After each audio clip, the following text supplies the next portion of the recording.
Today we're finally gonna start working on this and doing some progress, and especially we're gonna cut the roof here today and make it into the convertible that I have always called it. But before that, I wanted to talk about that I sold the Mini yesterday, and that was in one end the easiest selling of a car I have ever done, and on one end it's the strangest deal I have ever done. So if you remember yesterday, I was contacted by a guy, sorry, that called himself Marcus. So and that was weird because he called me and I had not given the number to him. He said that we had talked on Messenger, but I hadn't talked to any Marcus. So, and I knew there were only two people that I had given my number to, and this was not one of them. So anyway, he called me, said I will be there with a tow truck, I pay full price, and that's basically it. So I had the bad feeling since I knew I hadn't given this guy my number, and I wondered how he had got it. But I mean, I can't say no. If someone says I want to come, buy your thing, full price with the tow truck, I mean, it's the best deal ever. So about 8 o'clock last night, they come here. There was a guy with the tow truck driver and the buyer, and he came out. He introduced himself as this Marcus, and he only asked if it started, which was weird because they were sitting on my driveway with the tow truck, and I drove the Mini down to them, and he asked if it started, and I was like, yeah, didn't you see? But who cares? He wanted to start it. You can start it. Be my guest. So he started it. No problem. Handed me $1,500 cash. And I know that in different places of the world, especially in America, people deal more with cash than we do over in Europe in general, and especially in Sweden. We have this thing called Swish, which is an app where you can transfer money. It's like Zelle or all of these, I can't remember the apps you have right now, but Cash App, Zelle, and I know that you have more of them. But we have this thing called Swish, and it's super simple and everybody uses it. So I asked him, can you Swish money? And he said, no, I took some money out of the ATM on our way here. Which I thought was a bit weird because nowadays, as I said, most people don't pay cash, and in general people ask, do you accept cash or do you want Swish? Because Swish is so common, everyone knows about Swish. So anyway, I said I would prefer Swish, money right into the bank account, but he was very adamant about paying in cash and said he couldn't. And I mean, why didn't he ask before? He didn't have to go to the ATM, so something just felt off there. But he handed me $1,500 cash.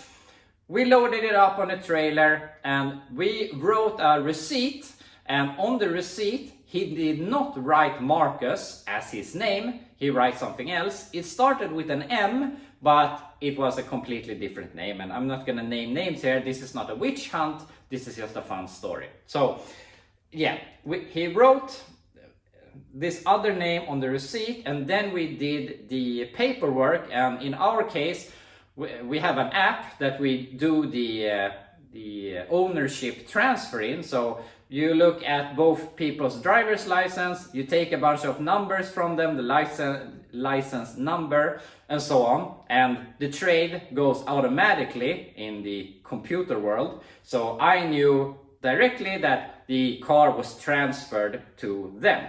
The thing was, we did not transfer it to him. He had a picture of a driver's license on his phone, which was his buddy, that we transferred it to. And he also had this buddy on the phone while we were talking, asking questions. So everything just felt a bit weird. Coming with cash, doesn't want to pay with Swish. He did not write his own name on the receipt. We transferred it to another person. I don't know. There's something wasn't 100% right here, but the car is not in my name. I have money in my pocket, it's out of my way, and I mean, as I said, in one end, it's the easiest trade or deal I ever done. Hey, I want to buy it, he comes later that night and he buys it, and on one end, it just felt super strange. But anyway, we're done, it's out of our hair, so now we can do something else. So yeah, that's the end of the Mini. So today I want to start with this thing, and I was planning on starting to pull things from the car, but then I realized I'm gonna cut the roof, might as well cut the roof, and then we can pick stuff out of it. And I've been thinking about this cutting the roof, if I should weld the doors or something, because it might sag. The frame is rusty, the rockers are rusty, car in general is rusty, and we're gonna remove a lot of strength here in the roof. But I mean, we're gonna convert it to two-door, we're gonna remove the B-pillar, the body bushings are shot and whatnot. So I think it's easier to cut it now, see what happens, and then when we start maybe fixing the frame, changing bushings, changing the doors, then we can start aligning it so that it looks good. I think that's gonna be easier than to sort of determine now where it wants to be. I mean, the roof has already been cut once, and the car was probably not rust-free at that moment, so they may have cut the roof, it sagged, and they welded it in place. And I mean, the doors don't open and close perfectly right now either, so I think that we can solve this as we go. That's my plan at least. So anyway, I'm gonna start marking here where I want my cut and where we're gonna do the cut back here, so that we eventually can reuse this part and the package tray, move it back here to make it as it left the factory, at least this wise. So yeah, let's start cutting. I've been thinking here back and forth and preparing a little bit. I took my air chisel and I removed as much Bondo as I could from back here, because obviously they had added this filler piece, and here is the original piece that needs to go together here somewhere, and for some reason there are two seams here, so we have one straight cut here and one bowed cut here. So I think this was a straight piece, and they all added this half moon piece or whatever, so we have to remove that. And here on the front I have just made a mark for a rough cut, and I mean, as of now we only have these post doors which have the window frame, and if we had some hardtop doors, obviously this trim would be our main piece here. And I mean, I'm not sure which we're going with in the end, but for now, I mean, this is where we want the door to end. We don't want it longer, we can't have it shorter, so this is where it has to end. And obviously we want the roof at the same place. Then, and now I'm gonna make a straight cut, then obviously we're gonna make some sort of shape to it. And here on the inside we have the support for the windshield frame, so I think we're gonna mimic that in some way and weld those together so that it will become strong. So I mean, this we could just cut, no problem. I want to remove this filler piece to see everything under here, how everything is connected. But then obviously this piece we're not going to use, but somewhere here we need to have this piece going down like this, something like that, and that piece obviously needs to be moved back a bit, because here we can see this piece should go together here, so you can see how far they have moved the roof forward. So basically that needs to line up to that edge, and somehow we have to make all of this flow nicely, and then maybe in the future we can look at a hardtop. But anyway, I'm gonna cut out this piece, I'm gonna remove the rear window, look a bit here on the package tray, and think a bit before I make our cuts here, because I'm not really sure if I want to use this roof as a hardtop. Probably not, because it's going to be really hard to lengthen it. It will be easier to find another roof we can make work later on. But I want to try and cut as good as we can. Also, you can see that I added a piece like this. We're probably going to end up cutting there first, and then maybe remove this piece from the roof and get it back in place. We'll see, but everything will come together. I got to remove the rear window, which is bondoed in place, which was pretty fun. And I mean, the welds on this thing looks like crap. It has warped, and you can see the roof has warped, but I'm not gonna complain. There were two teenage boys with high ambitions that started this back in the 80s, and I can appreciate that. So I just think it's fun to see how they have solved everything. But anyway, let's start cut out this, remove the window, and think some more how we're gonna solve this. Here we have step one, and I removed this filler piece. So eventually this is gonna end up here somewhere. It's not gonna butt up perfectly. Of course, we're gonna have to do some sort of filler piece, but that's not a biggie. Also, I removed, I mean, there was a seam here and a seam here. So they have made a pretty rough cut and then made this filler piece. And we can also see here is the old window or door channel that's supposed to be here. So we have a pretty exact point where it wants to be when we get that far. So unfortunately, it feels like it's missing about this much. So we'll see how everything turns out. But a millimeter back and forth, it's not gonna make this look weird. So we're gonna get it about where we want it.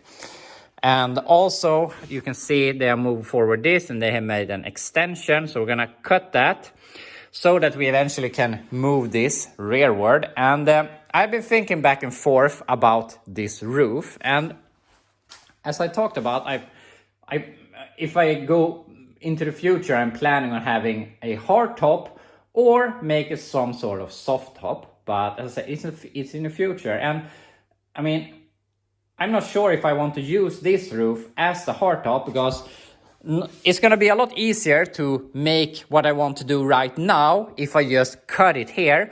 But that's not going to benefit me if I want to use this as a hard top. Then I have to make the exact cut right now as I want it, which is going to be hard. And also, if I want to use this roof, we need to add a sizable piece here. So it's going to be really hard to make this missing roof piece. So I don't really think it's worth it. And we can see that they made a seam here also. So it's going to be really hard to make something out of this roof. And I think it's pretty feasible that I am going to find another roof to put on this thing. So it's going to be a lot easier for now to ditch this roof and do what's easiest for the convertible thing right now. And then in the future, we can find another roof. And I gotta say, I don't like the 4-door roofs on these things. I don't like the 2-door roofs that much either. So I wouldn't mind finding a completely different roof to cut on and put on this thing. Whatever 60s GM roof or maybe something else. I don't know. But for now, we're gonna focus on what we can do today to make it into a convertible. And the future will be the future whenever it comes and we find a roof or whatnot. So for now, I'm gonna cut it probably here somewhere to get the package tray off so that we can remove it for now and eventually get it back here. And then we can also cut the roof and make the convertible, and then we can start piecing everything back together. So that's my plan. Let's cut the roof.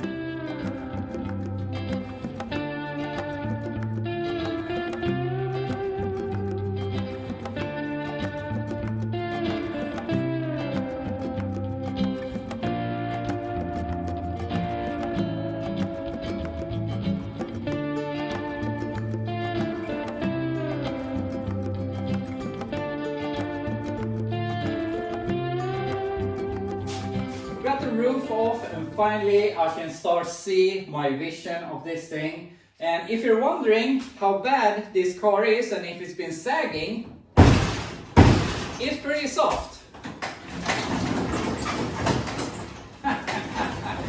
It is so bad, but I mean, I could probably close it like that and it's decent. And I mean, we could push it up, reinforce it, and then build stuff.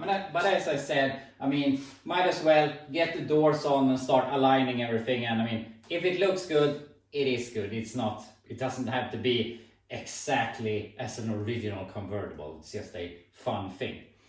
But anyway, I have to do some more cutting here because I missed something so that I can remove the package tray, which also is pretty bad. And I want to cut the door frames and remove the windows, break them or roll them down, something to totally get my, I can't talk, but to get the looks of it. So yeah, cut that, remove the package tray, and now it is a lot more better access to work in here. Oh, door handles, I didn't even know I had door handles for this thing. That's perfect. But yeah, let's move that, cut these, and then I don't have a convertible, we will have a true convertible.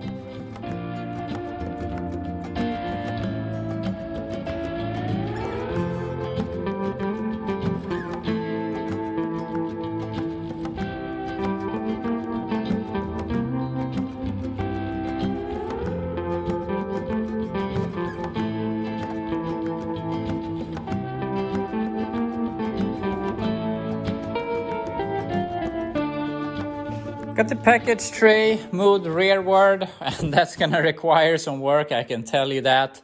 And I removed the window frames here, and I realized that this car is soft, but it is really, really soft. I had a hard time closing this door, and I mean, it's still sagging. So unfortunately, I think that we have to do some more I haven't done anything, but do some bracing to be able to cut it, because I mean, both pillars are very, very flexible, and this side is the good side, because on this side the frame rail is completely rotted out, so there's nothing supporting this. So you can see the whole side of the car is moving back and forth. So this probably needs to be up here somewhere. So I'm not really sure how I'm gonna do that, and I mean, I probably have to do that before I start welding this in place. But I mean, we're at the worst point now. It can only be better from here. So I'm contemplating if I should put the jack under here, jack it up so that the doors open and close decent, weld the doors, and that will align it somewhat. I'm not sure if I'm gonna do a brace over to the other side. Doesn't really matter, as long as it's not pointing out, but I think it looks good enough. But then, unfortunately, I think we have to look at this quarter, start bending it back, and somehow do something so that this rear frame could hold together, because this obviously isn't all that good. So yeah, I have to figure something out. But just looking at this thing, I'm not sure if you're getting the same view as me, but for me it really looks like a convertible. And yeah, I've been longing to do this for such a long time, and I'm really happy to finally have started. So I mean, it's bad, but I don't mind it. And obviously we have a bunch of work to do in the quarter in general. When we eventually get the 2-door doors, I have a set of 4-door doors, and these are so bad, so I think we're gonna take those doors to make a new rear skin here. So we're going to cut back and forth into this a lot, and yeah, I'm looking forward to it. I think this is really, really fun. But anyway, let's start. Look if we can do something to this rear quarter and try to make the body a little more rigid. I realized that I probably want to clean it out as good as possible while we can still open the door, since we'll be closing them for the indefinite future when I don't know how much we'll do before we open the doors again, but it's gonna be a while. And I gotta watch out for sharp edges because I've already cut myself, so maybe you should put some tape on these. But anyway, the seats I'm gonna take out and throw them away, and all of these pine needles and leaves and whatnot, I'm gonna clean out as good as possible here, so that the next time we pull this out of here, we can take the pressure washer and clean it out thoroughly. So maybe sometime this can stop smell like forest and moss and stuff like that. So clean it out, then weld the doors. Got everything out here, and I mean, there was so much junk here, and it's still wet, so it was good to get that removed so it can dry out, and then eventually we can pressure wash it and get it even better. And I removed the seats, and if you remember, I talked about the kids that are grown adults by now. that I think that they had done a decent job with the whole moving the roof and forward and everything of that as teenagers, but those damn kids had welded the seats to the floor, so I had to cut them out. So yeah, that was a pain, but I think that their fault was that they were not the people that would have to remove these seats, and I guess they were correct. But yeah, that's how it is. But anyway, I'm gonna throw out the last of the stuff here, then we can weld the doors, because...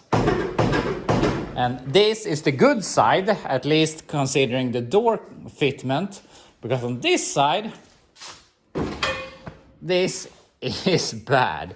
And I'm not sure where the problem is, but I'm guessing the firewall is not that rigid and it is falling backwards. So yeah, that's life. So we have to do a lot of bracing for that later on. But I wanna make the car first and then we can make it sturdy. So anyway, I'm gonna go ahead, close the doors, weld them, and then we can look here in the trunk. We've done some progress here. I took the jack, pushed it up a bit until we got a good door gap, and then I put some tacks here, and I've done the same thing on the other side. So it is as straight as possible. And I mean, if we look like this, it looks good. Hard to show you on the camera, but with the eye it looks good, at least the straightness. But we have a bunch of issues here in the back with this damage, and the thing was, I had this on the Ram truck, the ratchet strap broke here, it was sitting parked and everything, and it rolled back into a big rock that was here and caused this damage. And I thought that it was only this area that was pushed in. But after doing some measuring here, I realized that the frame, I gotta say, I measured from the rear axle to the rear of the frame. So it's not 100%, but from my, how can I describe it? Not very exact measurements, it is pushed in about 2 inches on this side, about 5 centimeters. So we need to get that back again, and I measured from the floor and it's only 5 millimeters lower on this side. So it's not so much that it is hanging, it is so pushed in. And if we look here, we can see it's slanted outward, and on this side it's basically slanted inward. So it's actually pushed in quite a bit. So also we can even see that the frame has bent here when it pushed in this side so far. So we're gonna take this thing, push it back, and also I think I'm gonna put the jack under here, pump it up a little bit to get, I mean, it's probably sagging a little bit. So pump it up a little bit, push it back, do some bracing back here so that the frame is strong enough to hold the body, and that's gonna help us in general with this project while we build our convertible. We're gonna solve everything here with the rear quarter, which I'm sad about. So yeah, we're gonna fix a bunch of stuff with fixing the rear end of the frame here.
We've done a bunch of work here, and I'm especially happy to have the rear quarter straightened out and not dented, because I was a little bit sad when it got damaged, but it looks better now. And I pushed back the frame, I welded in some angle iron, and I checked back and forth, and it seems to be in the vicinity of the right place. But I mean, now at least the frame is holding together and the body is sitting on it. And the thing is, when you're shaking this, it looks really bad, but that's, I mean, the body is soft, but also the shock on this side is missing, and the one on the passenger side is probably bad also. So if we would have had a firmer chassis, suspension-wise, it wouldn't look as bad. But I mean, of course, it's soft.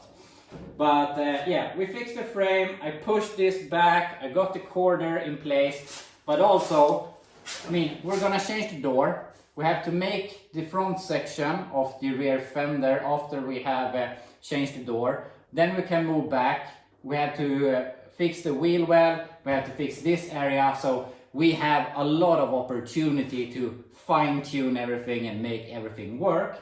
And also, now for the first time, the tailgate is actually open and closable. It's not good, but before you couldn't do that. So I can open it, and this latch thing is basically falling off.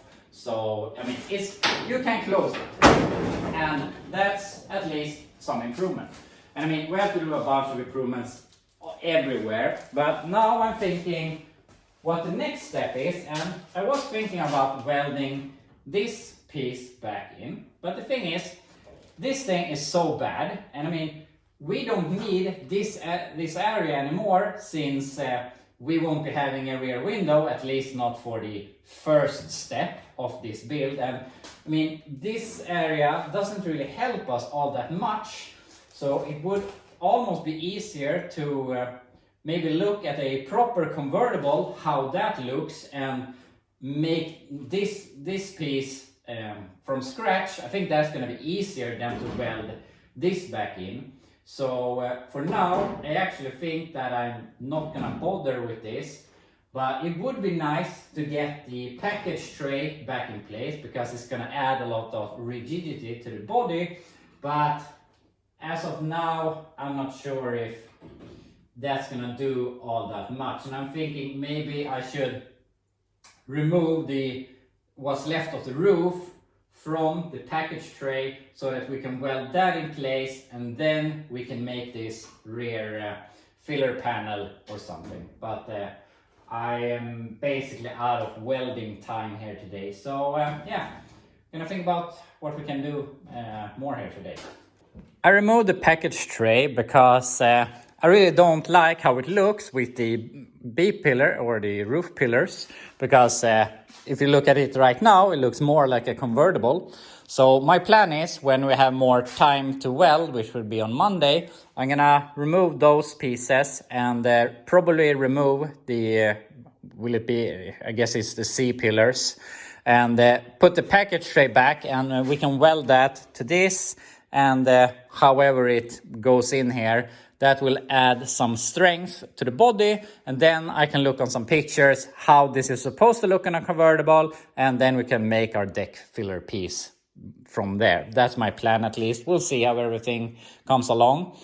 But as I said, we're out of welding time here today, but I just want to do some stupid, really non-important things. And first off, I want to change out this steering wheel. It's something the boys made themselves, and obviously I don't like it, and it's very small. So I have already prepared to remove it, but something I want to show is that if I can find the splines, the steering is completely seized. But as I said, we're gonna remove that, and I'm gonna go with this Grant wood steering wheel. I probably haven't told you, but I collect steering wheels. So I have 3 of those, and I have a bunch of cool old steering wheels. I actually contemplating putting this thing in, and yeah, steering wheels is a very important thing for me. Even if it's an original steering wheel, in some cases I prefer those, but also I really like the aftermarket steering wheels. But anyway, that's for this thing, and I realized that the hub was a bit bad because the splines are all gone, so we need another one. But anyway, something else we have to attend to here is the suspension on this thing in general.